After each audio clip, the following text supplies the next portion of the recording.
That's what I'm going to do. I got this now.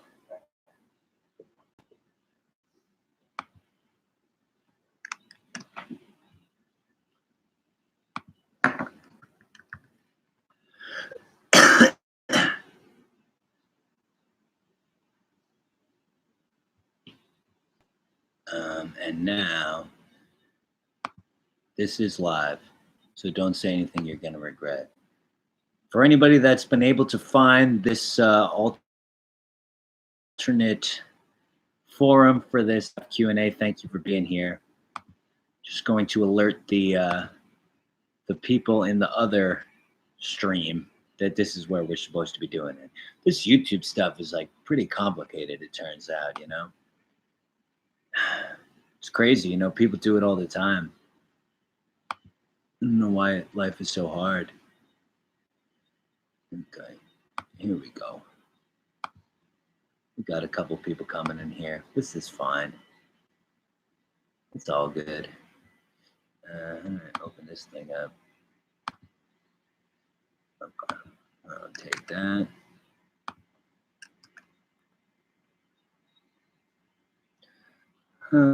This is real life. This is as real as it gets, basically. We got two people in here. They're doing it.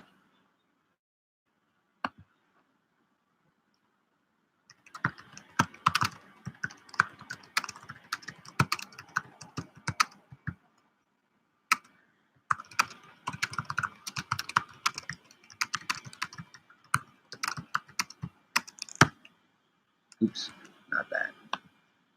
This is real life. We got three people in here. We're doing this. Laser Guided Melodies says, really dig your beard, man. Thanks, Laser Guided Melodies. Worked pretty hard on this thing. I didn't like having it at first, but you might say it's really growing on me. All right. What happened to my little thing I was going to say? This is harder than it needs to be. Okay, copy that.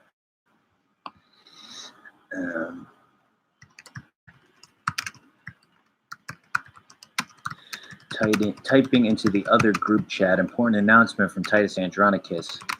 The live stream has been moved to the following URL. There we go. What's that? AUNI. Yep, that's what it says. Okay. Back on track now. All right. Let's just get started for prosperity's sake. Thank you for tuning in to Stacks on Stacks, the official Stacks after show. I am your host, Patrick Stickles, the writer and creator of Stacks, the new hit prestige situation comedy that follows the misadventures of a hapless protagonist as he tries to navigate the perils of the modern music industry. I'm going to be taking your questions live. I have a number of special guests that are going to be joining me a little bit later on. We got some heads in here. I might hold off on the real hardball. Navigate it over here. A little bit of technical difficulties. You know, it turns out that maybe I'm not, you know, the world's most effective YouTuber. I'm not saying that YouTubing is not perhaps a valid art form, but you know, whatever. To start out, I'll just answer some of the top questions from the original live stream because those people showed up on time and they deserve my respect. Let's see if there's some good ones in here. Levi Miller writes, live stream, and he made the T into a plus and the A into an @ symbol. Thank you, Levi. Levi Miller, for those that don't know, is the manager of the Instagram account TA Fan Page. And if you're not following that already, it's highly recommended, very worthwhile follow. So thank you for being here, Levi. Fistful of Vinyl out in LA at, what's that, our KXLU, says, what does he say? What's up, party people? Fistful of Vinyl, great radio show. Tune into that whenever you can. Brendan Reynolds says, what's good? Life's good, Brendan, but not fair. What else we got? I'm seeing a lot of TA all day. A lot of people throwing around that little internet logo, which, like I just said, is the plus sign and the @ symbol. John Odom says, not a question as much as a genuine appreciation for your body of work and the spirit imbued therein. Gotta bounce. Sorry to lose you, John, but thank you for the kind words. Ryan Kelly says, I ran fan Tumblr called TA back in high school called Hot Deuce. I remember this very well. Very nice Tumblr. Thank you, Ryan. This is a problem that rock bands have sometimes. You know, they have these high school age fans that are very enthusiastic and they got a lot of free time. And then these people get out of high school and life gets in the way. I know that's what happened to me. Okay, let's move on to the main chat in the new correct URL. Noah Taylor says, yay, I'm excited for Greenville. I'm excited for the Titus Andronicus show in Greenville, South Carolina also. We haven't been to South Carolina in 5 or 6 years at least. That's one thing that's kind of getting forgotten today amidst all this news about the sitcom. You know, Titus Andronicus did just announce a 63-date North American tour, and we're going nearly everywhere that you can name. I'm talking both Dakotas. We're doing 4 shows in Florida, going down to Miami to see my big homegirl, Jasmine Arroyo. Thank you, Jasmine. Always been one of the most treasured supporters. Levi Miller says again, RJ with 4 exclamation points. He's a big RJ Gordon supporter. We appreciate that, obviously. Charlie Camp says, Patty Stacks, you the man. Thank you, Charlie. I have always enjoyed your very insightful questions about the particulars of playing Titus Andronicus songs on the guitar, and in particular, the various alternate guitar tunings that we use.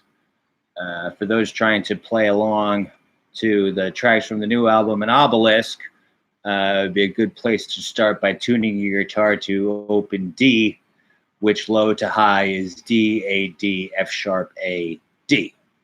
All right. What else we got in here? Brendan Reynolds asks, how long is this going till? Brendan, this is going to go as long as it has to. Like, we might go all night if that's what it takes. Ryan Kelly says, Levi rocks, indeed.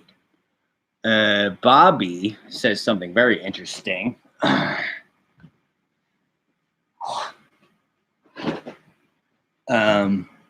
Bobby, simply Bobby, no last name provided, comments simply, Lou Reed live, double exclamation point.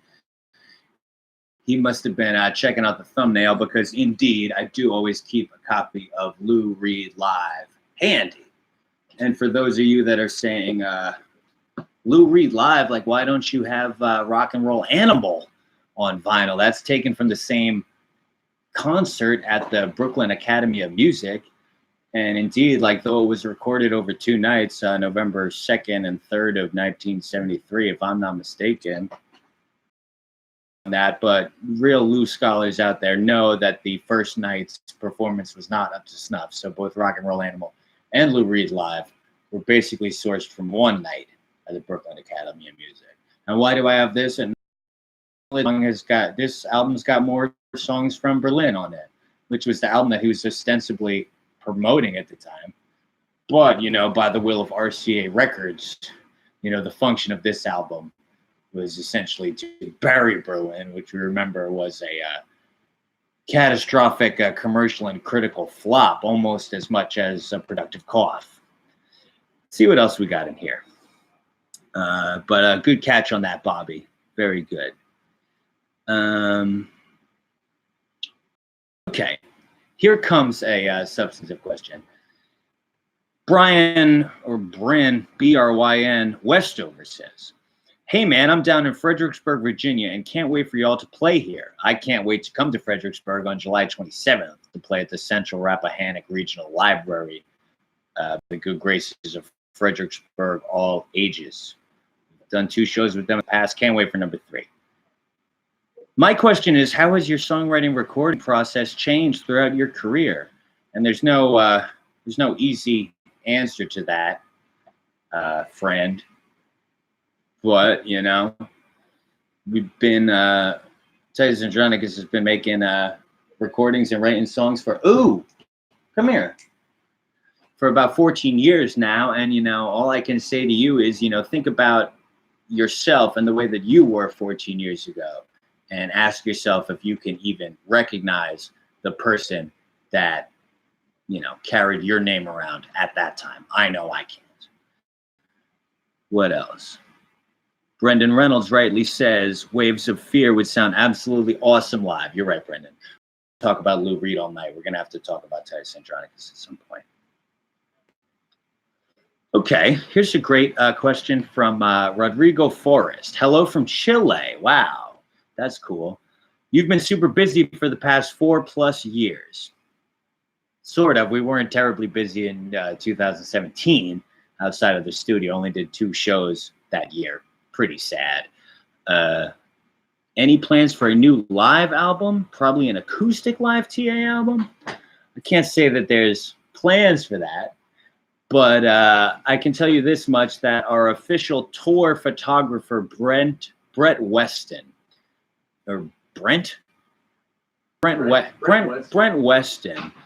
did create a high-quality DVD of the Titus Andronicus acoustic show at the Pinhook in Durham, North Carolina last April. And at some point, we're going to be releasing a comprehensive DVD box set. Would you hand me those DVDs that are? Yeah, you found them. Brent Weston. I need all of them, though. Thank you very much. Thank you. I've got a hardworking staff helping me out here tonight. Brent Weston, he also made this 5 DVD box set documenting 7 or 8 shows on the American Rock Band tour of last autumn. And this is just the tip of the iceberg. There's plenty more where this came from. So the Titus Andronicus live DVD box set that will eventually be sourced from the Weston files, realistically, will probably be about 15 to 20 DVDs. So look forward to that. That'll probably be like 20, 25, or 30 or something like that. Chris Mitchell asks, were you writing an Obelisk and a Productive Cough at the same time? Basically, yeah. A lot of the songs on an Obelisk actually came from before. A lot of the songs from a Productive Cough were written, but, you know, this is rock and roll. This is the modern music industry. You got to strategize. You know, you can't just blurt out the first thing that comes to your head, as I've done so many times in the past. But that's a good one. Matt Wilkinson says, keyboards a part of this tour? No keyboards, just guitars. There's no keyboards on the new record in Obelisk, and there won't be any keyboards on stage. And there won't be any music school guys on stage. When you come out and see Titus Andronicus this fall in North America, you're only going to see real rockers on stage, not music school people. And when I say music school, I'm not talking about engineering school. Tim B says, let me see here. This is going to take all night. Highway 61 or Blonde on Blonde? That's easy. Highway 61, definitely. Banger after banger after banger. No song is anything less than a classic. Blonde on Blonde is awesome, and I appreciate how sprawling it is. But, like, I don't want to say there's, like, clunkers on there. But, like, you know, you do have your occasional, like, obviously 5 Believers, and, like, come on, like, that song like that wouldn't cut it on Highway 61. I'm sorry. Like, what's the weakest song on Highway 61? Like, from a Buick 6, that song fucking slaps. So, Harrison Hall asks, why don't you like dancing? I love dancing. And you saw me dancing a bunch in the, you see that? You people get what you came for now. Come over here, why don't you? Here. Come here, baby. Who's that? Hi, my little movie star. Speaking Speaking of, sorry for bad English asks, what is your cat's name? It's a common misperception that I have one cat. In fact, I have two cats. They just look similar. The one that you just saw is named Ghostface, and the other one is Raekwon, but we just call her the chef because she's, there's lots of reasons. What else? Corey says, can't wait to see you in Nashville again. Thank you, Corey. What else we got? What's up? Have you ever realized? I gotta read these things. I can't I can't just blurt this out. And some of these are some of these questions are too good, and I'm not prepared to answer them. Ryan Kelly asks again, Patrick, any chance Volume 3 will be made available for download, or is it up to the kids to rip it off SoundCloud? Ryan, I assume you're referring to Titus Andronicus Mixtape Volume 3, a reductive scoff, which is available to stream for free on the Titus Andronicus SoundCloud. I don't know what the URL of that is, but if you go on titusandronicus.net/music, you should find it easily enough.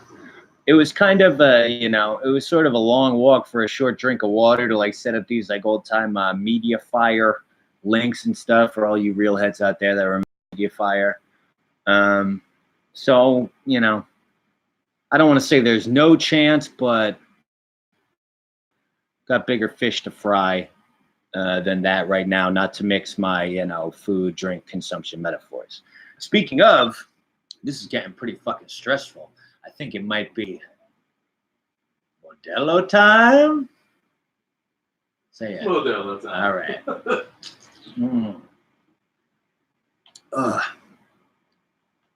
Yeah, this is fucking harsh.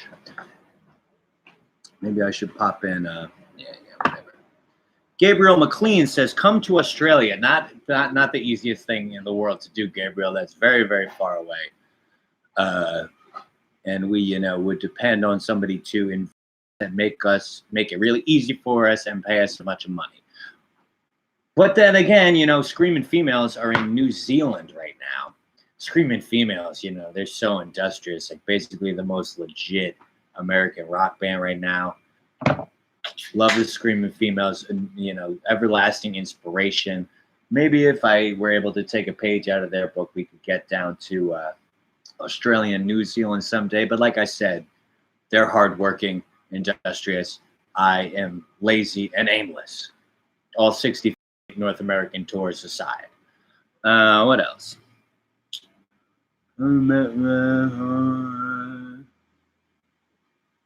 Okay, here's a good one.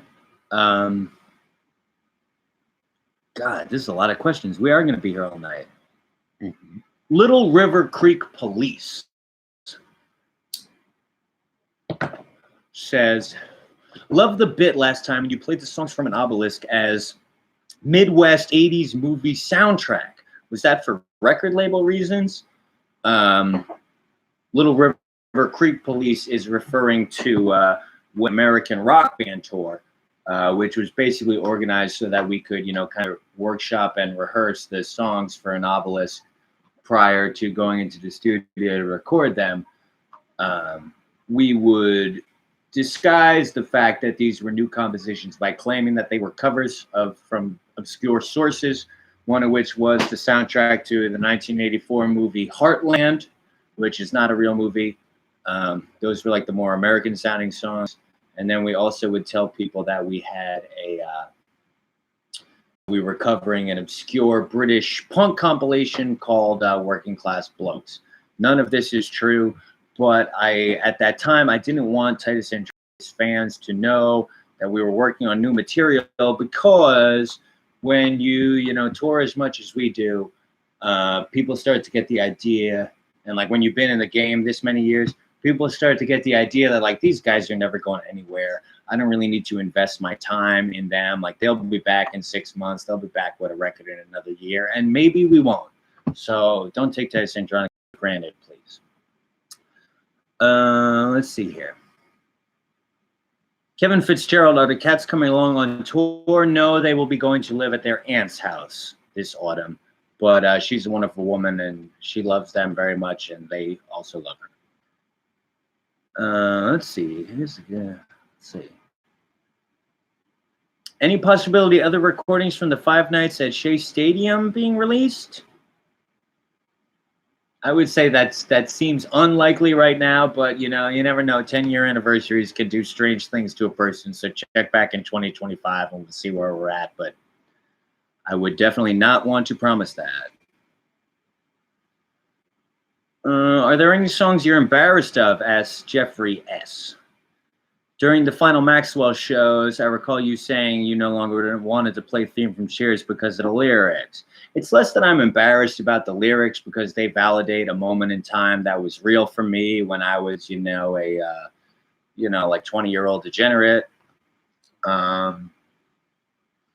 My issue more is with how people interpret the lyrics. For that particular song, people seem to think that that's some kind of celebration of degeneracy when in fact it is a sorrowing of degeneracy.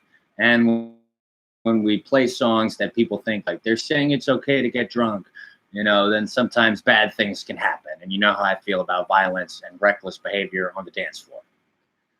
And for those that don't know, I'm against it. Holy cow. Damn, I love you, says, damn, I've been rocking with TA since 08. Now I am a 31-year-old aging punk. Do you find this difficult? Yes. Richard Victoria, very good friend of ours from Pittsburgh, wants to know, was Beggar's Banquet era Stones on your mind when you were recording A Productive Cough? The entire golden age of the Stones from 68 to 72 is very much at the front of my mind, but if we're going to tip the hat to any one of those albums, it would be Exile on Main Street, because the Stones were all living together in the soup and getting hella faded, and that's pretty much what we were doing. Hands Barn. Big salute to Kevin McMahon. Thank you. Garth Dunklin, one of our favorite fans from Charlotte, North Carolina, says, watching this at the bar and I'm getting a Modelo now. Good job, Garth. Love you to death, buddy. Holy cow. Let's see what else.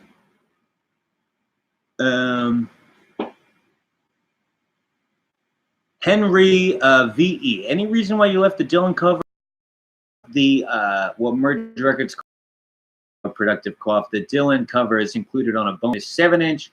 The realities of a vinyl record are such that there's only so many minutes you can fit on it. All 7 tracks from the Productive Cough album add up to about 50 minutes, and the vinyl record can only really accommodate like 40. So that's why. It's purely a technical choice.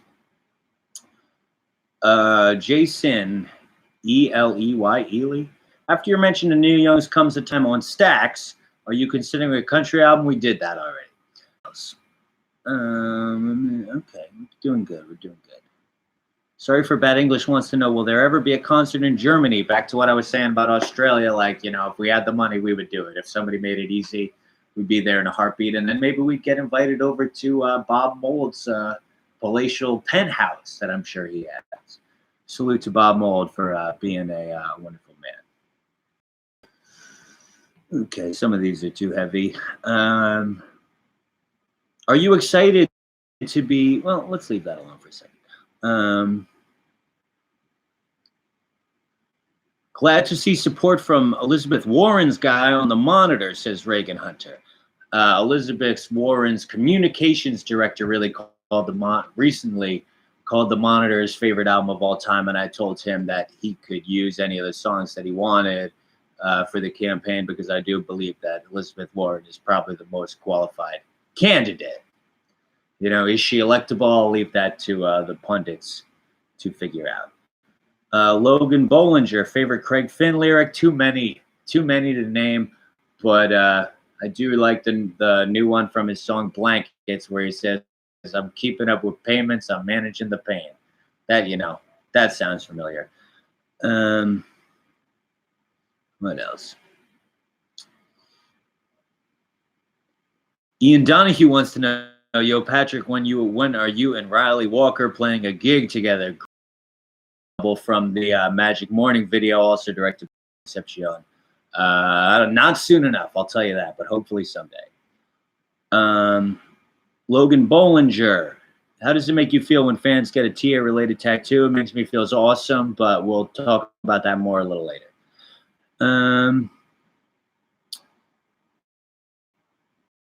Lifluence says, looking forward to Westward Fest in Vancouver. Me too. How about getting Owen Pallett on stage for 4-7? I think that's a great idea, but Owen Pallett is a very busy man. He and I have spoken about how cool it is that we're both going to be at that festival, but that's all I can say right now. Okay, we'll leave that alone for a second.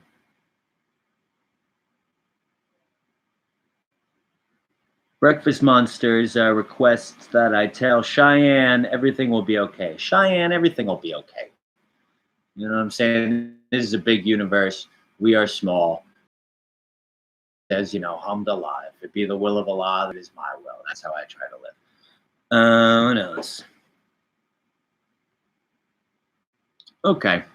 Well, this is all going great. In the interest of moving things along, I would like to now welcome my first guest.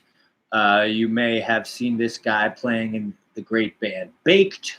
You may have seen him engineering sound at venues as Prestige Bowery Ballroom. And you may have seen him playing the bass on stage and in the videos with Titus Andronicus and seen his great acting in the show Stacks. Please welcome R.J. Gordon. R.J. Hey, thanks, R.J. R.J. Thank you for coming, pal.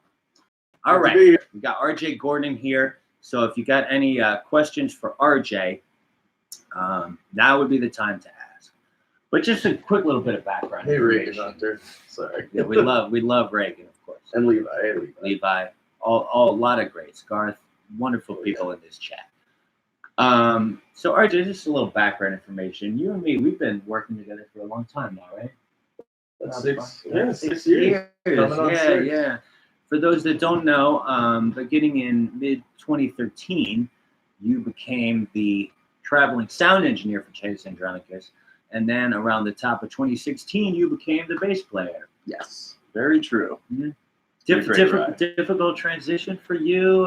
Very different jobs, and yet maybe similar. Yeah. Well, you know, I had all the time to do my homework, learn all the songs for 2.5 years doing the sound. Mm-hmm. So it came pretty natural. Right, you were probably paying closer attention to him than a lot of the guys on stage at that time. Maybe.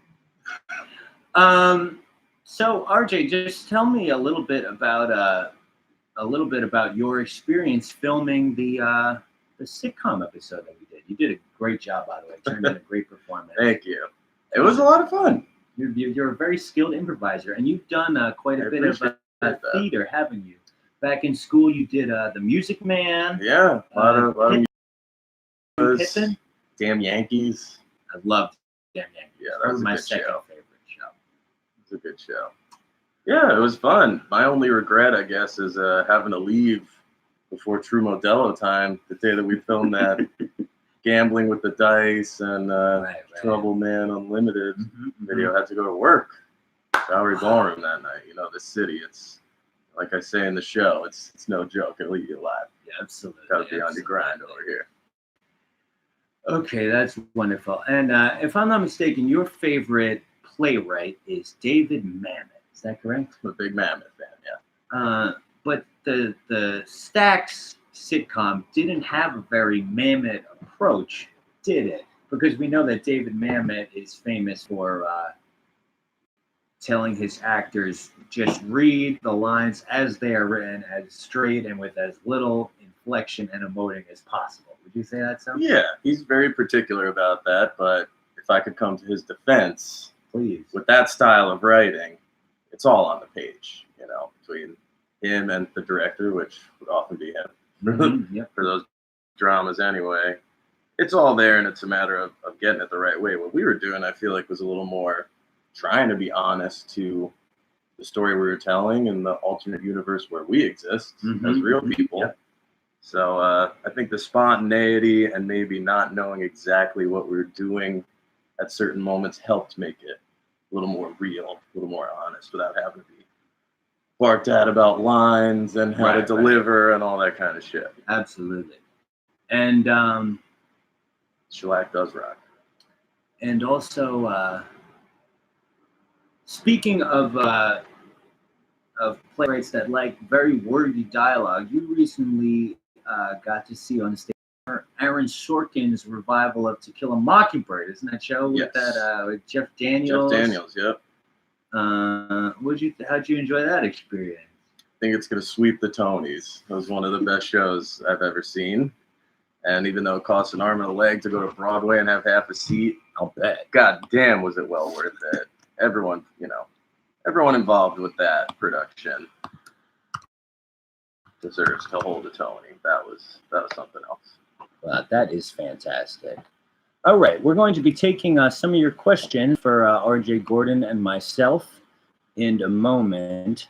I am in a new window. It's no big deal, right? That's easy enough.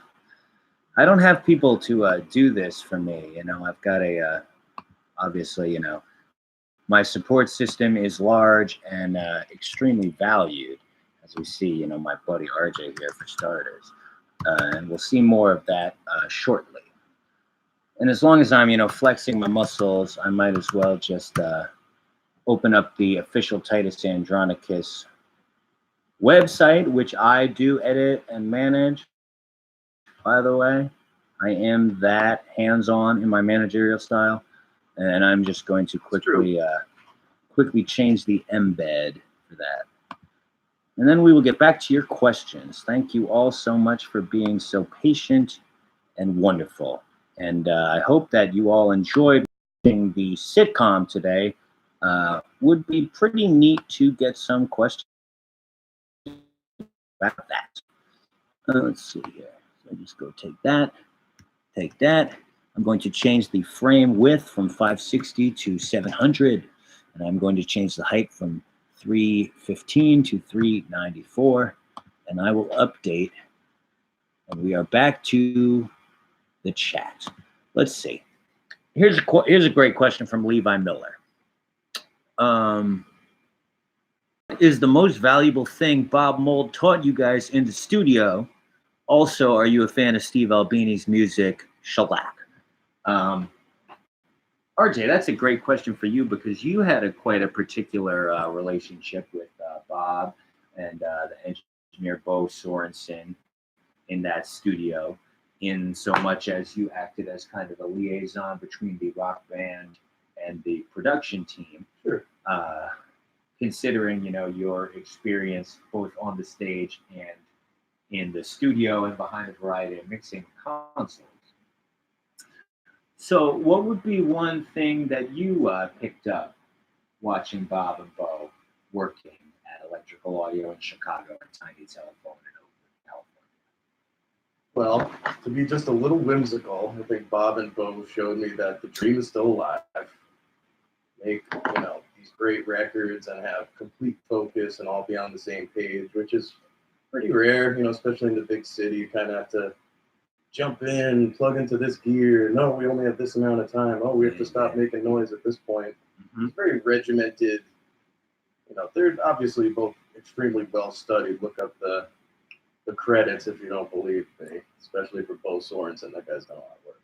Like the latest Superchunk album, What a Time to Be Alive, for example. Absolutely. Mm-hmm. It was just, it was kind of freeing for me. It was the first time I got to mostly be just a performer, play the bass, which was really nice, and let me set my sights on that. But as we were getting into overdubs and mixing, I felt very validated and like an important part of the production team. So appreciate Bob Go for doing that for me. I think my favorite process must have been when we were listening to a playback of a take, and you and Bob and Bo had already started to develop your rapport, and you had demonstrated to them the extent of your knowledge. And they were sitting in their two chairs, and the rockers were all sitting on the couch, and there was one chair that was unoccupied. And Bob gave you a glance and nodded his head to be like, "Sit in. You're a chair sitting now." I could have cried in that moment. Me too. It was all coming full circle then. That was beautiful. I can't speak enough about how much I love Bob and Bo. That was the most enjoyable experience I've had working on a record, and I've worked on hundreds in the last couple decades, so can't say enough nice things about that. And about Albini, though we didn't get a ton of time with him since he was working on his own, a couple bands he was recording at the time, was a very nice, hospitable guy and has the best studio in North America that I've seen. I couldn't believe what he did there in Chicago. It's like a whole different world and everything you could ever need or dream to use in a studio. It was pretty, Mr. Albini has. Pretty fucking nice. Yeah. Cameron Meandle? Cameron M asks, I think the Stereo Gun piece at an obelisk was recorded in 6 days. How tough was this considering your other records sound like they must have taken a while to record? Very true. Productive Cough took about 6 months. Yeah. I went on tour for 6 weeks between basics and like vocals getting done. Right. And came back in time to do some singing myself. I think part of it was having a very nice constructed plan that Patrick spoke about earlier, which was almost treating that tour as kind of pre-production, though we didn't tell people what the plan was. Very much so. We disguised it. We played those songs a lot. At Soundcheck, too. At Soundcheck, too. Yeah, we really... And we recorded all the shows and listened to them like football players do. That's true, too. Yeah, we're doing the Monday morning, sit on the block of ice game tape thing. I think it was challenging, but also because of the structure with Bob and Bo and the unbelievable studio, there's nothing to stop you except for sleeping and shooting dice and the other shit we're doing, getting kicked out of various areas of electrical audio. True. So, I think they really relocated the smoking lounge quite a few times. Yes. Nearly every day.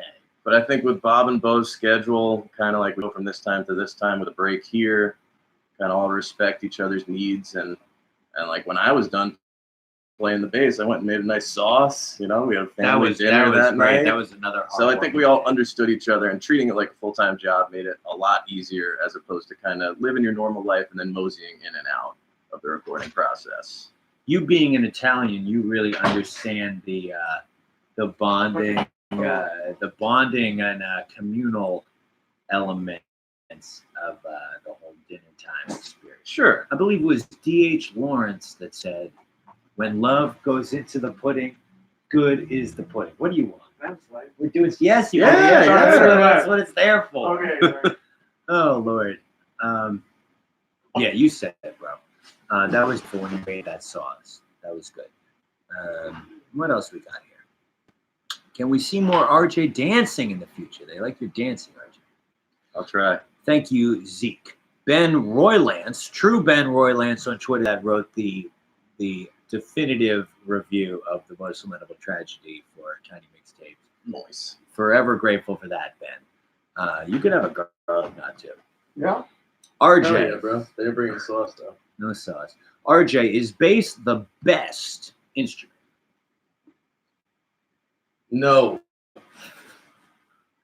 Reason being, piano is the basis of music theory. Therefore, piano or any keyboard is the best instrument. Nothing you could do on a bass that you can't do on piano. Do I love playing it and think it has a pivotal role in rock and roll and punk in general? Of course. Yes. Is it the best instrument? No disrespect, but I think that's a tough hill for me to die on. And yet, what if it's an 8? And yet, we won't have any keyboards on stage with us this fall, though it is the best. No, but luckily we have a pretty extensive knowledge of what the keyboard represents. Maybe next year. Here we go. It's a question from Levi that I love. Ooh. RJ, what is the recording at the beginning of Cramsy by Baked? Is it really you trying to find your cigarettes in the same pocket as your tape recorder? Wow, Levi, what a deep reference for you. For him, that's a regular reference. For anybody else, that would be so deep they would get rickets. Yes, Levi, there was a time at my now defunct venue, Big Snow Buffalo Lodge, down off the Flushing J, with my buddies Yanni and Jeremy, Isabella and Dan and Pete and Gaffney and so many other people. baby. For a while, I was carrying a micro cassette recorder around in my pocket. Also, consequently, getting wasted a lot.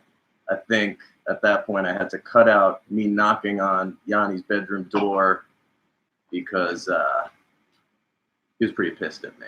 Didn't count the money, didn't do something that night. But yes, that is me legitimately trying to figure out what the thing in my breast pocket is, hoping it would be cigarettes. Turns out it was this tape recorder. I had to admit that the loud noises were coming from me trying to find the cigarettes. And just a fun fact for you, because I know you like the band, I used that same micro cassette recorder for all the transition piano parts and like outdoor recordings on the Farnham LP. So I'm keeping that micro cassette recorder around.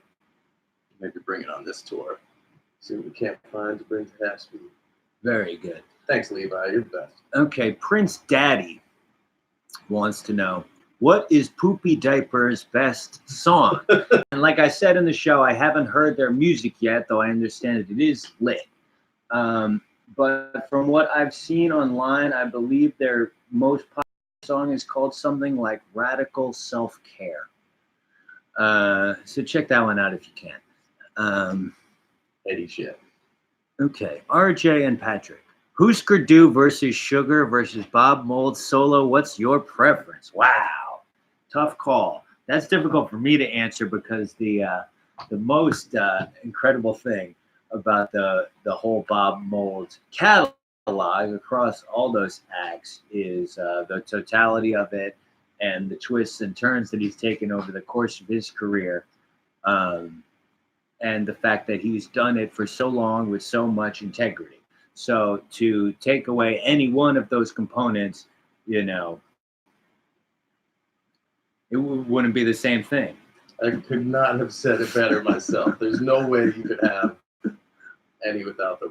And I might choose Bob Mould continuing to make music for years to come over any of the other options, because what a fantastic person and artist and just champion. I mean, Patrick did have me listen to a certain record, what, about 100 times in a year?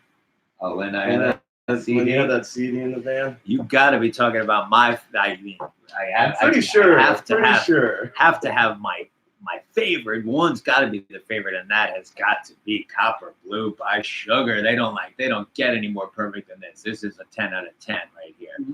And if you read Bob Mould's memoir, See a Little Light, it wasn't easy to make it. Mm-hmm. And I think, this was really the one where he, first really synthesized the power and the aggression of Husker Du with the more sophisticated songwriting of Workbook and Black Sheets of Rain. And, this is really so much top to this record. It's incredible. And a lot of clarity, a lot of high end. Would you agree? It doesn't sound that complicated, but sonically it's incredibly dense. But not in like a claustrophobic way. It's a fantastic pop record.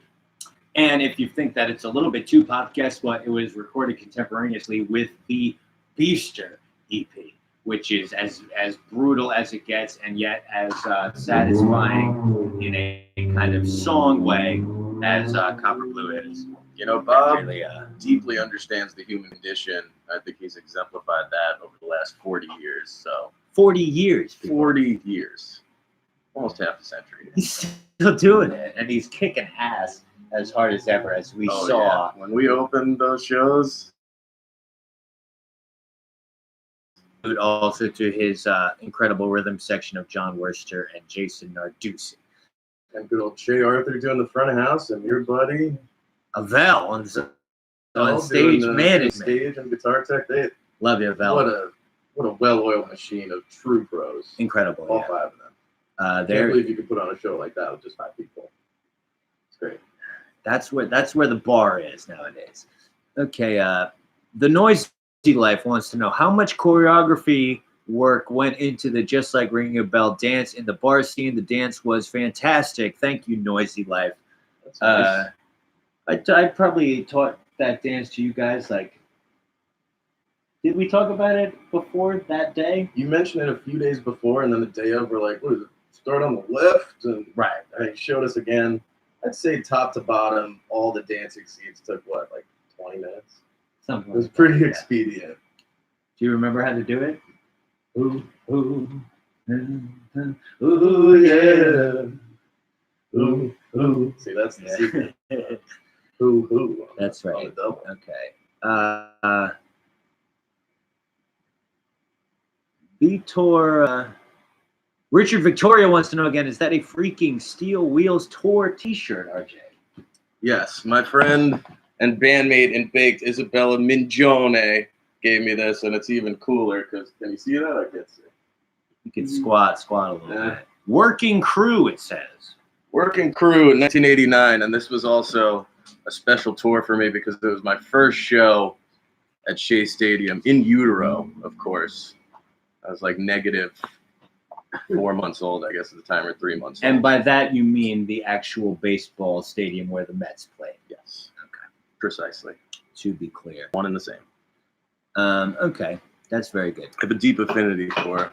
And for those that say that, Steel Wheels like inaugurated an era where the Stones were not like a legitimate active rock band anymore, and they had just become a Vegas legacy act, I would say that on that album, even though it's not my favorite, it did add some really solid and worthwhile additions to the Stones canon of classic songs. If you want to talk about the Steel Wheels tour, got some people you could talk to about how great that was. Your parents. Parents, yeah, and aunts and uncles and all that. But yeah, Sad, Sad, Sad is a dope song, and Mixed Emotions is awesome. Okay. Any chance of playing Sao Paulo in this tour? I would say probably not. Ingrid Hausner, are y'all going to tour the album? Yes, we just announced 63 dates in North America.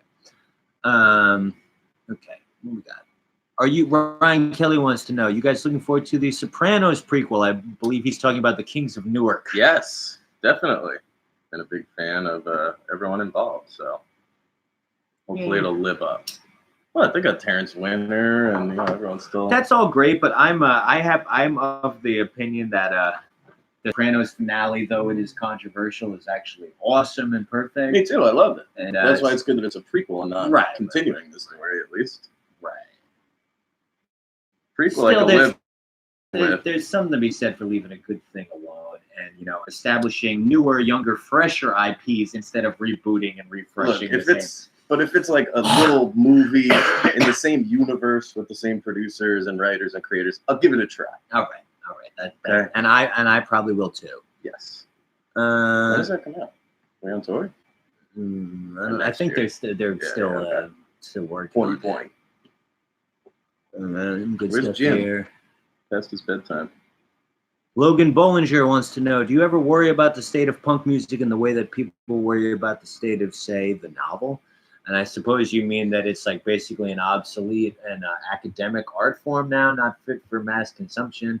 And I don't worry about that personally. I think that might be the best thing to happen to punk and rock music in general, because now that it's not the dominant or emergent youth culture anymore, there's less of there's a greater potential for it to once again become a genuine counterculture once it can become separated from the capitalist influences that diluted rock and roll in the first place. So I think now that there are fewer millionaire, billionaire investors trying to get their hooks in rock music, it's got an opportunity now to become legitimately subversive and therefore more vital. Too long didn't read? No, thin the herd. We're ready. Very, very well said. That's good. Ryan Kelly says again, baked rocks. I agree. Chris Mitchell says Copper Blue is so damn good. Hey, there's Jim. Sorry. Oh, he's popping in. Okay. Yeah, scene where I talked to the record company on the phone. That's all from my part of it.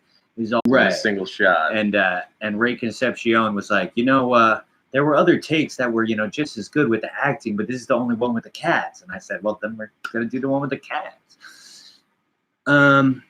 David Anderson, what would the title of the he says P Sticks, but it's P Stacks. Be nice to David Anderson. He's a good boy. I love him to death, man. But my memoir would be called the same thing as this show, Stacks on Stacks. Can't do better than that. Okay. Little River Creek Police. Any chance of a house show tour in the future? They would have to be pretty big houses, and the people put on the shows would have to be. Right. That whole thing. Yeah. Some people, right. He's talking about like a living room tour. Mm-hmm. Yeah, not necessarily. Well, it's a house. Certain people. I don't know. He might mean like New Brunswick house show style. I see. Titus, certain people I trust have taken issue with the house or living room show model. I don't feel sufficiently educated to comment on that right now, but I think we're gonna keep on playing the clubs and stuff for a while. But if the right house came along and all there was commercialized, homogenous venues in that part of town, go to the house. And we are playing at some pretty neat DIY venues on the North American tour this autumn. Low Key Arts in Hot Springs, Arkansas comes to mind, and we're playing at the VFW in Missoula, Montana, and we're playing at a record store in Sioux Falls, South Dakota, which is called Total Drag. So like we're neighborhood joints. We're keeping it real. We got some. Cool Dad Music says, "Hey, nice hat, RJ." Love you, Jim. Cool Dad. Hayden wants to know, will you be playing Jersey anytime soon? Yes. June 22nd, we'll be doing an in-store at Vintage Vinyl in Fords. Then I believe October, don't quote me on this, but I think it's October 11th. We're playing at the Asbury Park Brewery in Asbury Park, of course. And shouts to Cool Dad. And Monty Hall in Jersey City on October the 12th. Plenty of Jersey. Okay. David Anderson, given the beautiful state of RJ's, Patrick's, and Chris's facial hair, has any pressure been applied to Liam to grow a beard? In fact, there has. And Liam Betson, the gadfly that he is. When we're doing the North American, or what do we call it, the American Rock Band tour last, Liam had a cool beard, and often we would say, this is pretty fucking cool. Like, everybody's got a beard. Like, this feels right. And Liam was like, yeah, I love it. And even Dykstra was getting a little. Yeah. Our tour manager at that time, or merchandiser, Ian Dykstra. But then I said to Liam, like, hey, this is cool, man. Like, you think you're going to hold on to that beard for a while? And he was like, definitely. Like, this is awesome. We all have beards. And then we showed up to do the videos and stuff, and he shaved his beard. But if you follow Liam the Younger on Instagram, you will see that he has a beard. But I'm not holding my breath for him to hold on to that beard much longer. David, I'm waiting for him to have a real beard so I could go back to mustache and Danny Whitten chops. Right. Yes. I've been talking about for many years. But you know that we can't get by with fewer than 3 beards. Yeah, I know. Okay. Ben Roylance, favorite albums from 2018 through first half of 19? Definitely gotta be. I gotta tip the hat on that one to Someday Everything Will Be Fine by Spider Bags, still available from the good people at Merch Records. Ryan Kelly would love to hear some tracks from Liam's discography on this tour. Gosh, too bad you weren't there for the Titus Andronicus acoustic tour of the UK and Ireland when Liam did play his great song "Off With His Mind" from his album last year, Music for a While. Or what about that VFW New Jersey? When he supported the band. You remember that shit? That was cool too. I don't remember what town that was. That was in Hackensack? Hasbrook Heights. Okay. Probably not this fall, though. Did you guys do anything cool in Chicago other than recording the record? No, it was a full-time job. We didn't do shit. I left the building exactly once. I saw like 2 people probably that, well, one of them was on the record. Ralph Darden. I saw a friend from Ezra Furman's great band, Ezra Furman and the Visions, who he resides in Chicago. I saw him, but that was pretty much the only leisure time we had except for feeding ourselves, sleeping, and small profit gambling. Yes. That was pretty much it. Small profit except for that one night when the pot was $48. I will add, that is brutal. This guy, we had a big pot going. Usually we go, whatever, $3, $10, something like that. It's not too extreme. This guy brought in all the cigarettes everyone has. Which I think for me, I lost like 12, 13 cigarettes. Mm-hmm. Liam lost half a pack. You kept all yours on like $50. It was a rough night. That was awesome.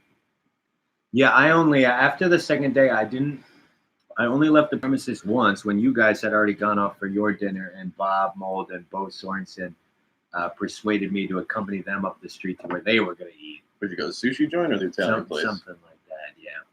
There were like 3 or 4 places within walking distance of the studio, and we didn't have a car, so that's where we went, except for the local Illinois-only grocery store. What the fuck that was that we liked. No, we didn't go see The Bean or anything. Go to the Chicago theater. Would have been nice though. I do love Chicago. It's a great town. Reagan Hunter wants to know thoughts on the new Bruce tracks.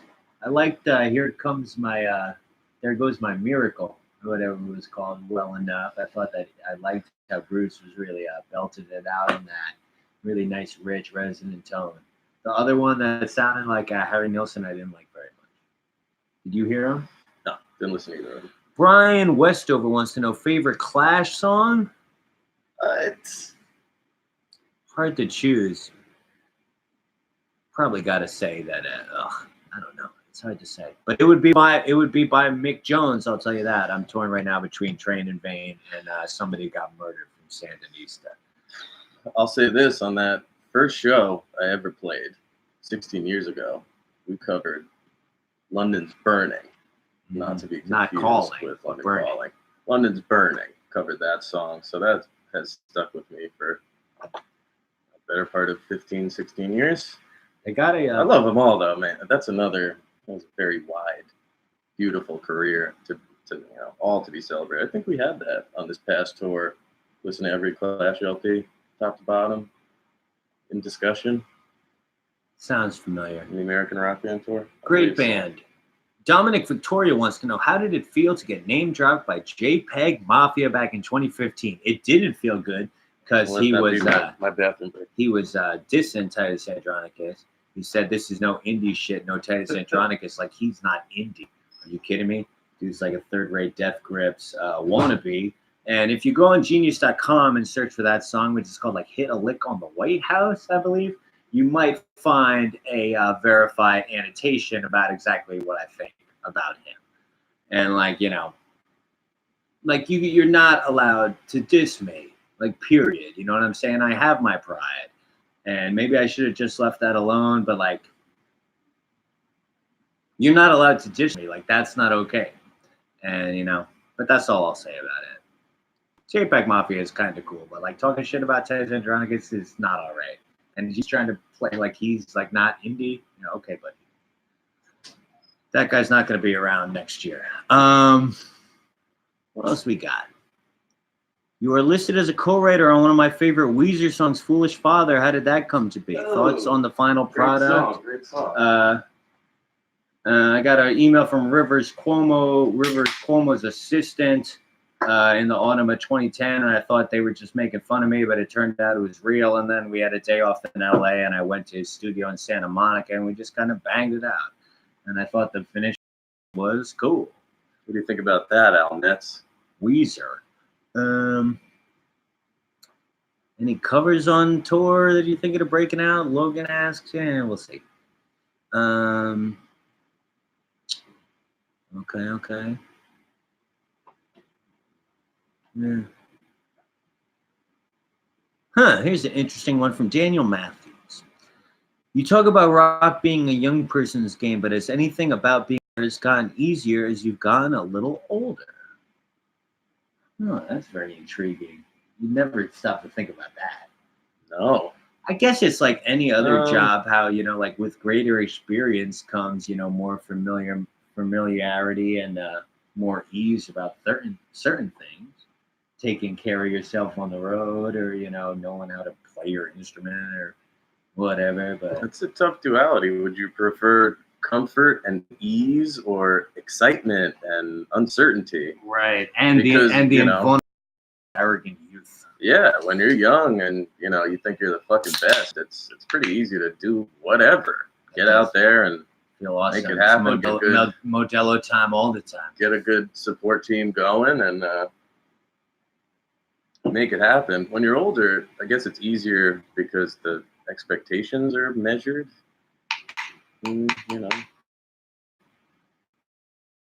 Different. Okay. Richard Victoria wants to know if you watched Wu-Tang documentary. That's on Showtime. I don't have a Showtime Same boat. I have to download it. Right, but I've heard a lot about what it. I've been thinking is that once all the episodes are out, I would sign up for that Showtime free trial, binge that, and then also take the time and binge Twin Peaks, which I've been wanting to see because I enjoyed the original series so much. That's on Hulu too. Oh, you mean the new? Yeah. The Return. The Return. I got you. Okay. All right. Well, RJ, this has really been extremely illuminating. I'm going to let you go. I know you're a busy man. Thanks for having me. But thank you so much. Cheers, all. Thank you so much for coming here. Okay. Ben Roylance says the new Twin Peaks is incredible. Richard Victoria goes a step further and says Twin Peaks reboot is the greatest season of TV ever. Oh. I would... it's going to have a tough time knocking the 7th season of Seinfeld out of the penthouse on my list, but whatever. Reagan Hunter says, nice to hear from you, Art. Thank you, Reagan. Can't wait to see you. All right, there's a lot coming around about Twin Peaks. Try and, get the discussion back around to this thing that we're doing. But while we are, thinking about that and resetting, I am going to pop back into the original chat. I'm pretty embarrassed that I goofed that up earlier. Like I said, I'm not like an all-time YouTuber by any means. Okay, this comes a good thing here. All right. Okay. So I guess I'll just take a second, to just acknowledge, all the people, and this will give you people out there a chance to think of your next questions as well. Just to acknowledge all the many people that made the Stacks pilot episode possible. And, it takes a village to raise a child, and that goes double for a TV show. So obviously, first and foremost, my number one dude, Ray Concepcion, who directed the episode and has directed almost all the Titus Andronicus videos of the Merge era. One of my most trusted and valued collaborators and a very good friend. Thank you, Ray Concepcion. If you're watching this, love you to death. Be forever grateful for everything you've done for me and looking forward to a lot more in the future. All the people at Merge Records for supporting the concept and paying for it. And to Laura and Cecile and Mike for acting in it. And they're, really wonderful people. And, they work really hard on behalf of Titus Andronicus. And it's, again, deeply appreciated. A lot of gratitude for that. There's a million. The whole cast, the crew, our second cameraman, Chris Elia. Too many people to name. But one guy I can name is my next guest. You might remember him. You might have seen him singing in the #1 in New York and Above the Bodega music videos and all over the Productive Co-op and Home Alone on Halloween EP. And you may remember him from his role as Mackenzo, the journalist from MusicBeat.biz in The Stack Show. Ladies and gentlemen, my next guest from Glen Rock, New Jersey, Cary Coen. Get over here, Cary. Hey, all right. Hey, everybody. Cary Coen, fantastic, man. Thank you so much Cheers. for being here. Thanks for having me. And thank you again for the acting that you did in Stacks. It was a pleasure. You, in a lot of ways, you had the hardest job because you really were the villain of the show. Very true. I went out of my way to try and make you extra unlikable.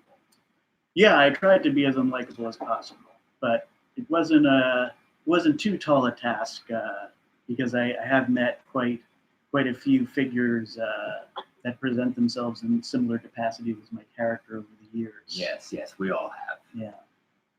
Well, you did a fantastic job, and it really was. You're underselling it, because it was a stretch. Because in actuality, you're a wonderful guy. We've been knowing each other for a long time, about 16 years or so, maybe. I would say longer than that, probably. Could be, yeah. Since our young school years. Yeah, gee whiz, God, where does the time go?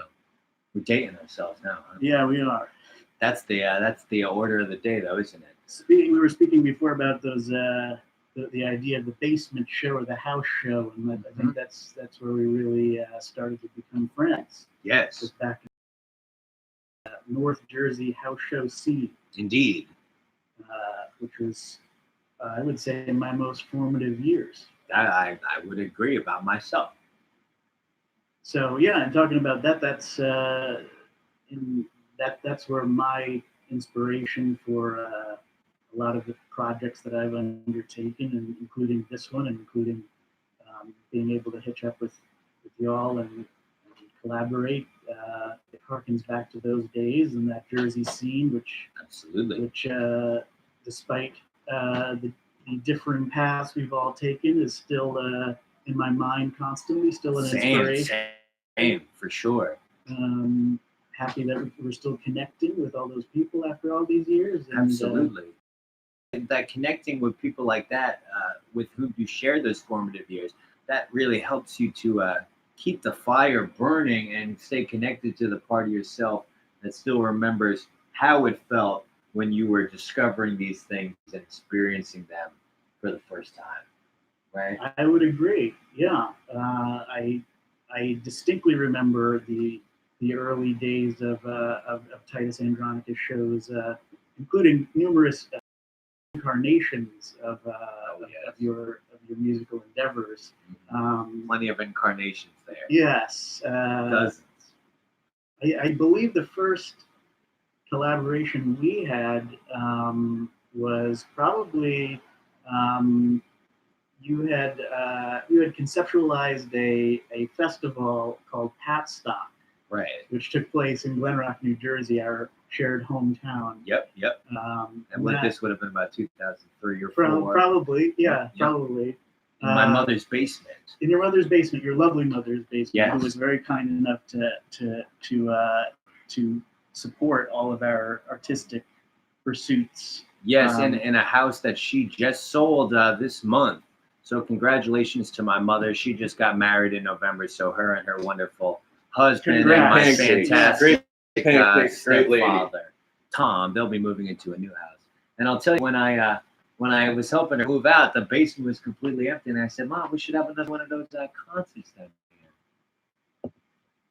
Well, yeah. I mean, at the time, there was a, I would say, kind of a who's who of the North Jersey scene that was present at a lot of those shows, including Cassie Ramona, Vivian Girls. The name dropping could go on for quite some time, but I was part of a couple of punk bands that you so generously allowed me as an underclassman to play the venerable Patstock. An underclassman, but a very classy underclassman, I will say.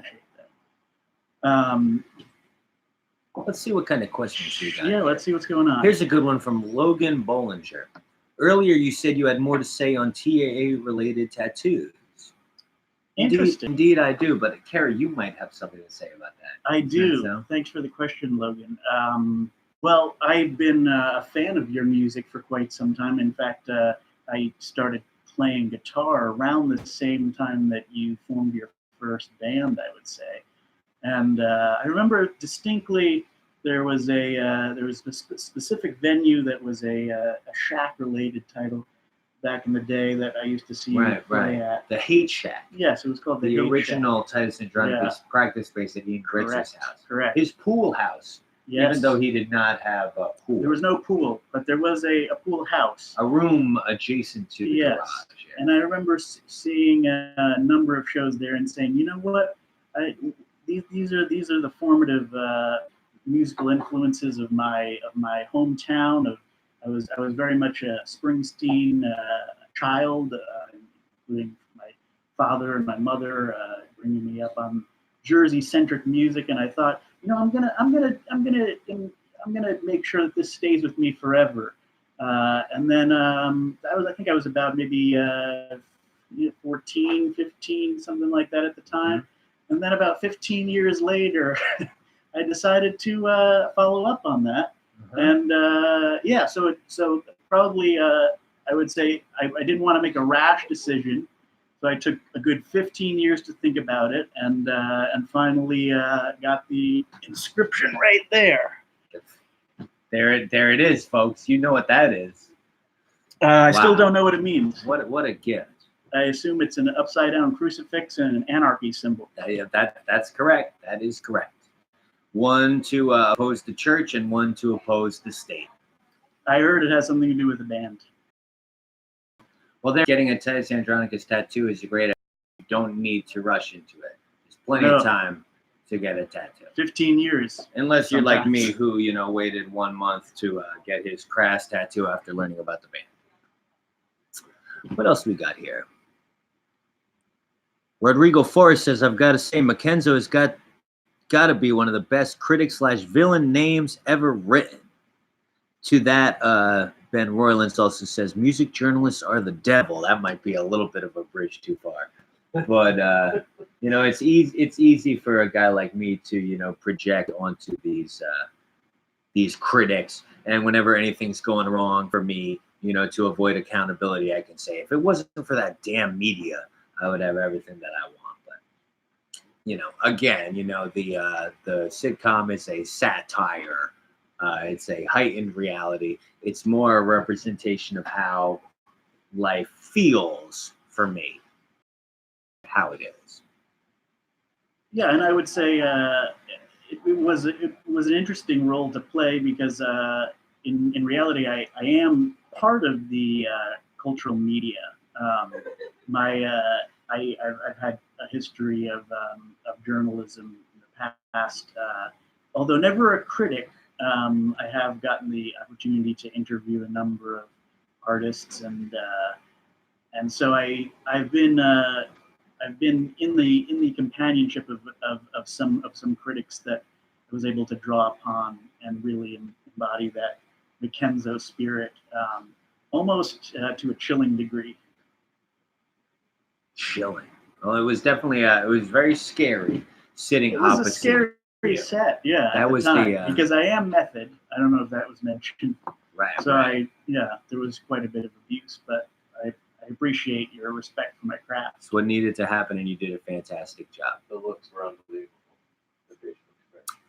So, Cary, as long as I got you here, what can you tell us about any projects that you might be working on now, something that we might look for in the future, or perhaps something recent of which you're particularly proud that these viewers can check out?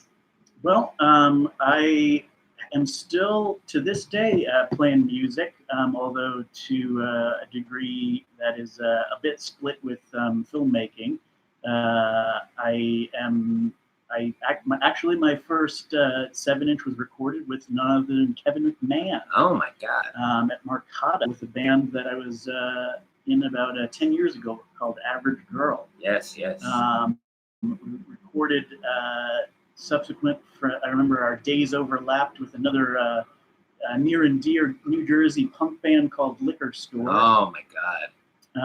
One of my all-time faves. Yeah, so that was a great experience, and kind of keeping it in the family. And recently, I've been playing with a new outfit, and I've been hoping to get back into the studio. But I've also made a couple of films and have written some television. And I've worked on a couple of feature films with the director named Kelly Reichert, who has had some, speaking of music, some wonderful collaborations, including, again, coming back to New Jersey, some soundtracks by Yola Tengo, who I got to work with a couple of times on some films by Kelly. Everybody loves them. Yeah. Back in the days of Maxwell's. Of course. But right now I'm working on a pilot myself for a television show, and I'm in a band now called Power Trio, which is a 4-piece. Oh, I see what you did there. I see. And we're but I'm recently I've just been thinking about the kind of the days of the OOs, and that's kind of the style of music I've been playing now, and it reminded me a bit of sharing some practice spaces with our cohorts and Vivian Girls, and our landlord back in the day was a man named Todd P. Aha, we all remember him. And Monster Island Basement. So it's been kind of interesting to get back into music, thinking about all those places and people. And every time I get to collaborate with you guys, it brings up quite a few memories of those years. Wonderful memories. Especially, I would say, coming back to some of our favorite records of recent. I would second the Spider Bags record. Absolutely. Who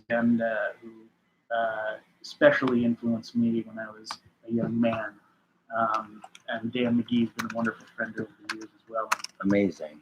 I would highly recommend checking out the Spider Bags discography in its entirety if you haven't yet. Oh my God! Like all the records are like so different and unique, and they all stand alone, and yet together they create such a gorgeous panoramic picture. It's like really unbelievable. Yes, in fact, I had an opportunity to interview with Keith Richards for BBC at one point, which was quite the experience of a lifetime. And I had a very small bit of time to speak with Keith, and he asked me what my favorite record of all time was, and I gave him a copy of the very first Spider Bags record. Wow, Celebration of Hunger, really? Celebration of Hunger. You just had it on hand? I went to Bleecker Bob's record store, and I said, "Where can I get a copy of this?" And he said, "I've got some new records behind the counter here," and I actually found a copy of that Spider Bags record. Ran back over to where we were interviewing. Not a new release at that time. Not a new release, no. Far from it. But at Bleecker Bob's, perhaps quite new. Right, compared to most of what they sell, I suppose. So yeah, big ups to Spider Bags. So what you're telling me is that Keith Richards is in possession of a Spider Bags record that you gave him. Yes, and in return, I am in possession of a 3/4 consumed bottle of vodka that Keith gifted to me. Now that's one for a special occasion right there. It is. It's still on the shelf. I imagine you feel about that the way that I feel about my Coca-Cola can that I took from Daniel Johnston's dressing room. Yes. I would say they mean quite a bit to both of us in the same regard. Let's see what other kind of questions we got here. Here's a good one from Mark Pruitt. I went to see you play in San Luis Obispo about 6 years ago. The audience was awful. Felt you. What's that? Lucky for you, Titus Andronicus will be coming back to San Luis Obispo this fall and playing at the same place, Slow Brew.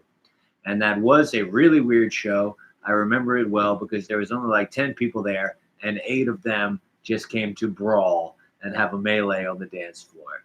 And I didn't like that, and I let them know, like, what is this? This is like stupid and gross.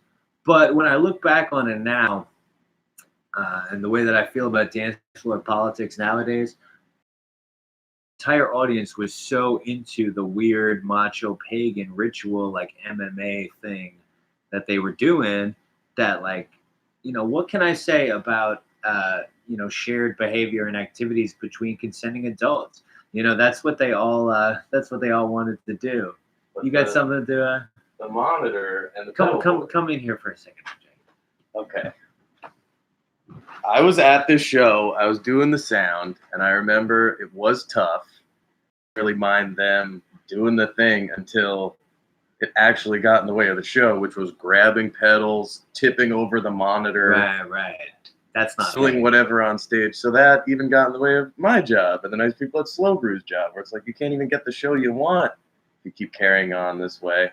I agree with your policy to put those who want to do that in the back of the room in their own area. I would prefer Just that, wanted to say that.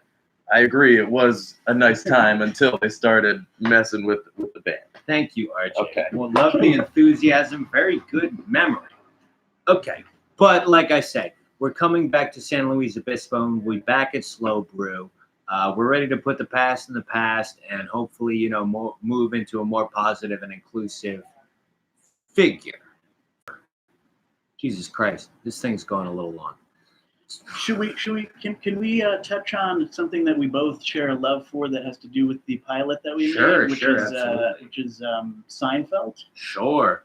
I love Seinfeld. When you first asked me to do this, growing up, I distinctly remember us over the years in our adolescence riffing off of many a Seinfeld spin-off sketch. Definitely. I think quite a bit of our time in school was mostly devoted to quoting Seinfeld just in general. Yep. We studied Seinfeld a lot harder than any book the teacher ever gave us. I'll tell you that.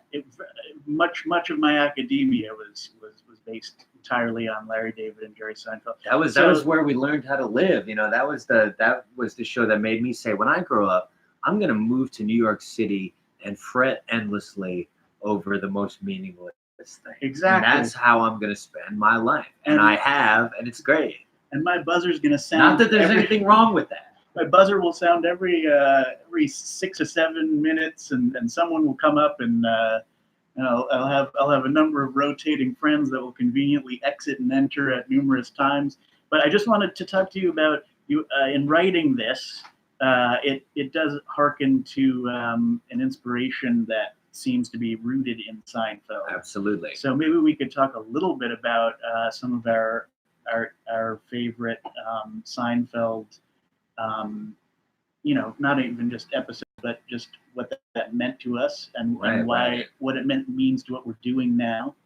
Right. Well, the Seinfeld show, inaugurated this model for situation comedy on TV that has endured to this day, and in fact, in the past several years, has really flourished like never before. Which is, let's take a stand-up comedian that's always got something funny to say, and let's put them in a TV reality where they play a stand-up comedian. And then we get to follow them around, and they'll bullshit with their friends, and that'll be funny. And then we'll get to see them do their act, and that'll be funny, and that'll showcase their stand-up comedian talents. So basically, the whole genesis of the Stack show was me saying to myself, hey, what if instead of a stand-up comedian, it was a rock musician? And rather than watching the stand-up comedian do their act, what if we got to see the rock musician play their music? Yeah, and to me, I mean, there's kind of been this trend recently of stand-up comics getting their own shows and portraying a version of themselves. That seems to be a paradigm that's been kind of popular in culture now. But it seems like this has a Seinfeld feel to it. But it reminded me of the darker Seinfeld episodes, which were more so written by a man named Larry Charles. The beard guy. Right, who seemed to have... Who also worked for The Simpsons. Right, and as well as Ali G. And so it seemed like it kind of was... Because I think people have a misconception about Seinfeld. There were some dark episodes of the show. And correct me if I'm wrong, but Larry Charles also wrote the unproduced Seinfeld script, The Gun. Yes. Have you heard of this? Yes, I have. Wherein, who was it? One of them decided to buy a gun? Jerry? Right. And it was And Elaine said, "What did you want? Do you want the Kennedy or do you want the McKinley?" yes. Pretty fuck. And it was on the shooting schedule, if I'm not mistaken, until several members of the cast and crew, I think Jason Alexander foremost among them, said, "We can't do this. This is way beyond the pale. Like this is like no mere nihilism. Like this is evil." As well as one that did get passed, which was the trapped in the limo with the white supremacists. Oh, right. Um, Maybe the edgiest of them. perhaps, yeah. I could tell she was attracted to me. I didn't know at the time she was a Nazi. Incredible. So I just kind of thought back to that show got a lot of things passed in terms of its time, and this kind of had a bit more of a free flowing narrative to it, but I don't know, it seemed to retain a bit of that inspiration, and that was near and dear to my heart. So I was excited to be a part of it.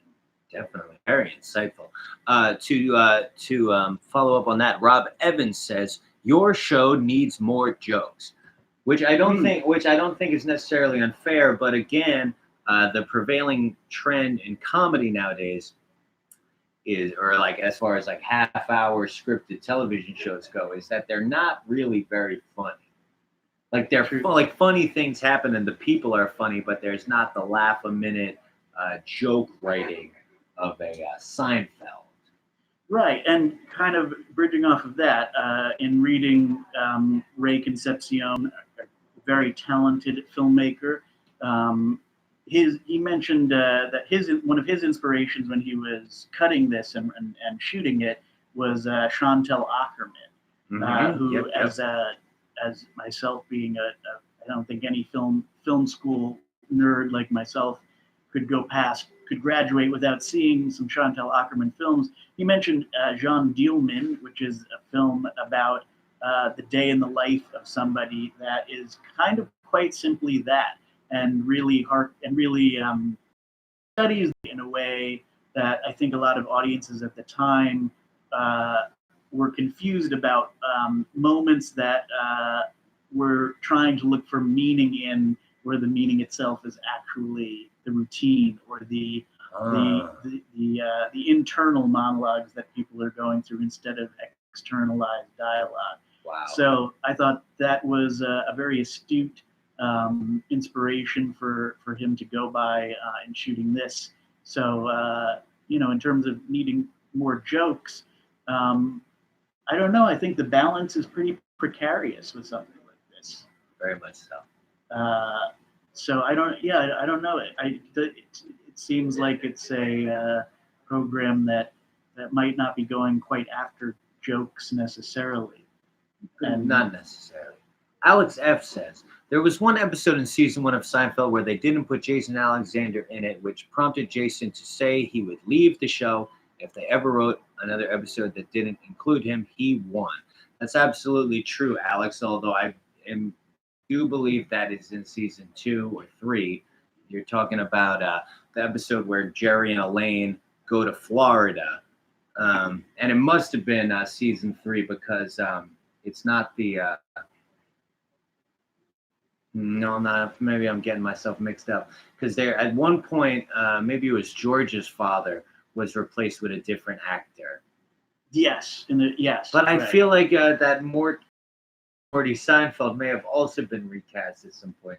In any case, I'm pretty sure that wasn't in. I think that was season 2 or 3. Although you could look at seasons 1 and 2 in totality as being really the first season. Well, I do also recall there was an episode that did not include Elaine, and Julia Louis-Dreyfus also threatened to leave the show. So I believe there was a point in the early seasons where Seinfeld and Larry David really had to include all 4 arcs of those characters to keep the show going. But, right. Well, the relationships between those 4 and the way that their personal storylines would intersect in the third act, really became a big part of the identity of the show. But could it be that the writing staff cut themselves off from storytelling opportunities that way? Like there was really no way that they could have been able to sell the idea that George and Kramer and Elaine and Jerry would all go visit their parents in Florida. So. Oh yeah, and Garth Dunklin mentions the pen is when George isn't present. Right. Do me a personal favor. Take the pen. Okay. Very good. You're right. It was the Florida episode that we were talking about. All right. So we all agree. I get a lot. Lincoln F says I got a lot of season 1 Marin energy from the pilot. The tight focus on the protag reacting in a musical set piece aside, sort of muted way to absolute absurdity. Deliberate homage or happy coincidence? Definitely studied the Marin show a lot. Not so much like when we were, preparing to make this thing, but I've seen every episode of it, and I think it's fantastic.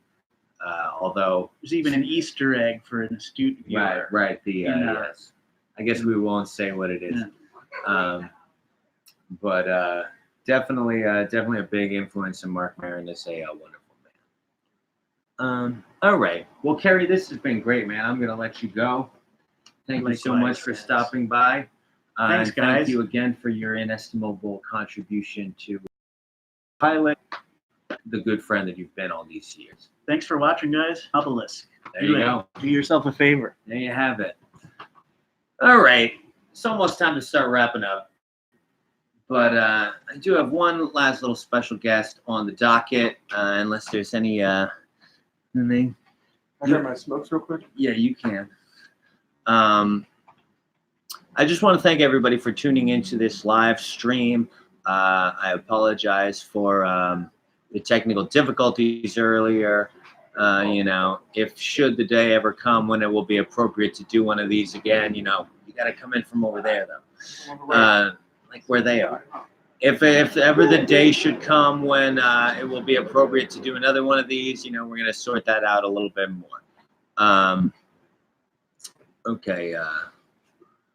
All right. So on that note, I would like to bring in my final guest of the evening, and this is an incredible man. If y'all are tuned into the indie rock scene, you know this guy. He's one of the most talented and inventive guitarists working today, and he operates the funniest Twitter account in all of the music industry. Ladies and gentlemen, Ryley Walker. Get over here, Ryley.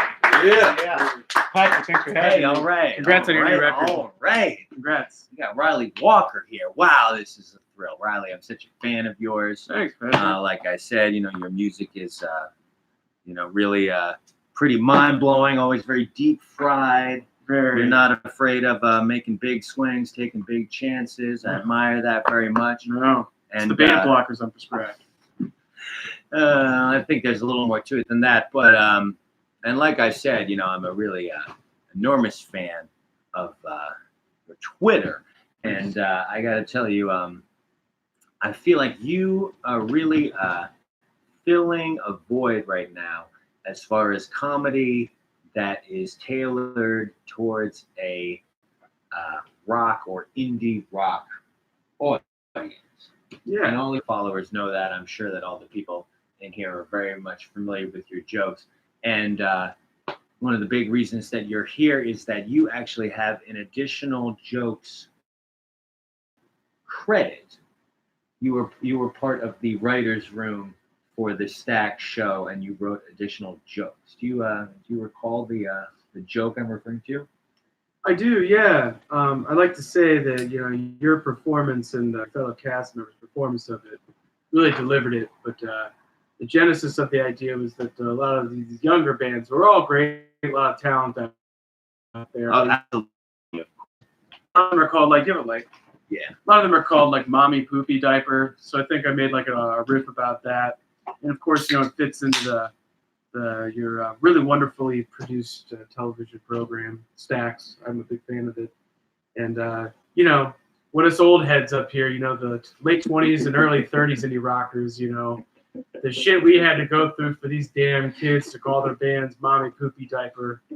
Whatever happened to the White Stripes? Cool names like that just kind of dig at you, Or whatever happened to when bands would just name themselves after a plural noun, like chairs, or dogs, or words, or like remotes.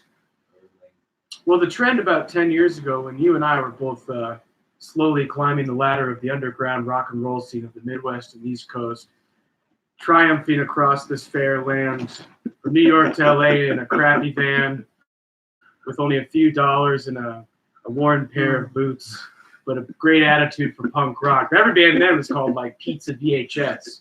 So they're like, remember these days, everybody was called like VHS, Pizza, Beach. Yeah, Ninja Turtle. Yeah, it was like very like 80s, like beach ham pizza slices and stuff. So, I'd like to think the mommy baby poopy diaper is an extension of that sort of trend, which is just names that don't have any comedy. And of your music too. Like, let's not forget this guy's a tremendous musician, but we're talking about a comedy show right now. Mm-hmm. Obviously, you have proven that there is a market for comedy directed towards people that remember the indie rock scene of the mid to late 00s, or the aughts, as some people say. Why do you think that this is something that hasn't been explored before? And now that you've proven its viability, why aren't more people exploring it? Well, I like to think of myself as a pioneer of this very niche set of jokes, It's like, Sam Kinison always yelled at people who are equally as high on speed as him, so I kind of know my audience. And at first I got a Twitter. I kind of came late to the game in Twitter, like 2013, 14, we're talking. I was kind of adverse to any sort of social media stuff. And, still am to a certain extent, but that sounds like a bunch of horse hockey come out of my mouth because I'm on Twitter all goddamn day making jokes about indie rock from 20 years ago that only a certain set of people know. Though you do not have an Instagram account, is that true? I don't have an Instagram account. I used to, but I almost died from it because I would use it to find drugs, and I would also use it to show off how much bad food I was eating. So the good news is, people, I'm off drugs and my diet is cleaned up. But I don't have an Instagram. Maybe one day it'll come back when I'm spiritually fit. Right, and then you could post like a thirst trap picture of yourself and say, 1 year ago, I couldn't imagine this. Always believed in your goals, demand nothing less than positive attention. Something like that. Yeah, absolutely. A big comeback. A Ryley 2.0 Instagram. If the people want it bad enough, then they got it. I'm in the business of selling bullshit, and baby, I got a lot of it. We're at a fucking Costco right now with my shit. And if you want content, you got it. I ain't taking my nips out, though. You got to get to know me for that. It's always PG-13. Anybody's feeling. That is fantastic. Okay, let's see what kind of questions are in the chat right Lamb now. on thick. How many people we got here? We're doing good. Oh boy, we can't touch that one. The owls are not what they seem, says Mike. Yeah, let's see, that's true. Okay, here's a good one from Alex F. Pavement is the best band name. Would you say that that's true, Ryley? Not the best plugs, but way better than Pavement. But there's no denying that Pavement did a lot for the beginning of what we know. And we wouldn't be around without them, They were definitely big proprietors of slacking off and making heady tunes and great guitar music. Now, is that band name not the best? Going to give it a solid B+, though. It's better than the all-time worst band name, which I would say is probably the Walkman. The Walkman's a pretty Great bad band name. But I don't know their music. They're incredible, one of the great bands of their era. But sometimes I think that like the band name is so bad that it's almost actually like it goes around the circumference of the earth and it comes back around to being actually really good and maybe pretty brilliant. I don't know their music at all, but the lead singer of that band got mad at me because I ate his entire cheese plate at a venue in Madison, Wisconsin. That's my fault, not his, but I hope we're cool now. This is about 5 years ago. So if anybody was at a gig at the High Noon Saloon in Madison, Wisconsin, and there was somebody who noticeably was upset because I ate their old cheese plate, they had all the reason in the world to.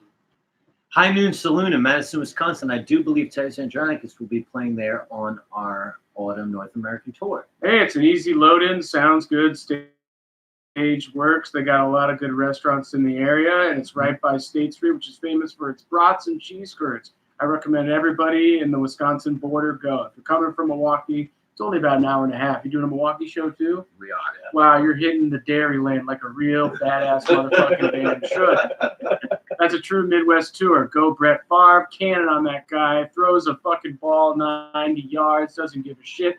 Sends out pictures of his wiener and everybody sees it, so that's kind of a letdown. But hey, Brett, we support your nice little... Oh boy. Okay. Ryley, you got some pretty serious gigs coming up. Anything that you want to promote? Maybe a June 20th Rocks Off cruise here in New York City, perhaps? New York City, the biggest city in America, 12 million people, 12 million stories. Mine's just one of them, and you got your own if you're here in the tri-state area. If we're talking tri-state area, that's even more than 12 million. We're probably getting in the neighborhood of 20 million people. Did you know that New Jersey, Patrick's home state, is the most densely populated state in America? There's a lot to do there, but you'd be surprised to find the farmland and nice, easy living out there.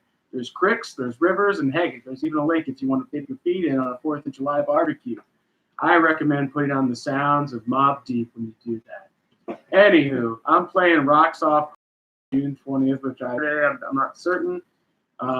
This band called Wild Pink, who's a bunch of... It's a Thursday, by the way. It's a Thursday, by the way.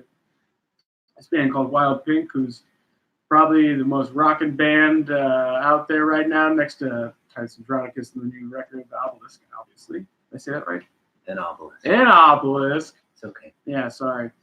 They're really good. They're really good. Tickets are, I don't know if they're flying out or if they got a bunch. But hey, google.com. Email me, RyleyWalker@gmail.com. If money's a problem, I could probably get you on that. And there's also a short tour through Deep New England coming up next month also. Yeah, that's right. In July. Yeah, that's with Martin Courtney. I don't know the exact dates or where we're going. Martin Courtney of the band Real Estate, also from New Jersey. Also an old friend of Patrick right here. They go back, I don't know, maybe to 1982 when punk rock was breaking and the UK subs were big and everybody was in a mosh pit. That's where they met crowd surfing. We're doing a tour. Beyond that, not much planned. Please email me. I get lonely sometimes. Yeah, really much too modest. I think that you're going to have a very bright career ahead of you. And indeed, you've already done many great things. Alex F. wants to know, what's more due for a renaissance? Austin Powers or Borat, a.k.a. Yeah Baby versus My Wife? I know my answer. I'll go first, and I'll say that I feel like Borat, like doing a Borat voice in the modern climate is, less than acceptable if it ever was. I feel like that will, if I tried to do that, that would come off as a bit racist, and maybe rightly so. Whereas doing the Austin Powers voice is fine because it's always in good taste to make fun of the English. Right? Yeah. Nobody gets mad about that. And like the English have had it too good for too long. Like they've got to come in. Unless you're a twat. I think Austin Powers is definitely due for a renaissance. Borat is great, but I think it exists at a time and place. And I don't think there's any need to rehash that character because the movie's so perfect. It's very funny. It won an Oscar for Christ's sakes. I saw it in theaters twice. I almost peed my pants, and in fact, I pooped them. That's why I wear a diaper to every comedy I go to now. Austin, there's been just a barren wasteland and we're dry of fat suit movies. For about 20 years there, we had a character who played everybody. The Clumps, Nutty Professor. I want my own fat suit movie. That Patrick is launching can be a sort of a catapult or a catalyst into a fat suit movie for both of us. Now, how many people out there would like to see a fat suit movie between me, Ryley Walker, songwriter, indie rock, psychedelic extraordinaire, and Patrick Stickles over here, probably one of the better writers of this time, a real genius, works his butt off for you and himself. He loves to live and he loves punk rock. A fat suit movie is definitely what's next. Record labels out there, you ain't selling no more records. You can sell a fat suit movie. That's what you got to do. I'm willing to sit in makeup for 3 hours to make the people laugh. Austin Powers is my answer. Oh, wow. That is fantastic. All right, well, I think that's about as good a place as any to call it a night. And I want to thank my guests, Ryley Walker, RJ Gordon, Cary Coen, all the people that tuned in, all the people that helped out with the production of the Stacks pilot episode. You know, I don't know if there. It's hard to say if there will ever be another episode. You know, thus far I've not fielded any offers for a series order. But you do have your ear to the ground for such things. Right. Well, I'm open and I'm available to any of these opportunities as they present themselves. But if any of you TV executives are watching out there, it's obvious I've got a great support system. I've got the bones of a world-class writer's room. We made this movie for like not that much money, like way much less than y'all would spend on like an episode of like say Insecure or Shrill, both of which I love by the way, or Crashing or any of these. Like these are, you're firing $1 million bullets. Like you could get a season of Stacks for, probably 10% of that. And you'll negotiate with me accordingly, right, Ryley? Absolutely. My lawyer is ready. So there you have it. That's Titus Andronicus, the band, at gmail.com for any series offers. Don't forget to follow at Titus Andronicus on Twitter, at Ryley Walker. That's RYLEYWALKER. That's me. Also on Twitter. Titus_Andronicus on Instagram. And thanks for tuning in. And don't forget to look out for that new album, The Novelist, available June 21st from Merge Records. Be cool.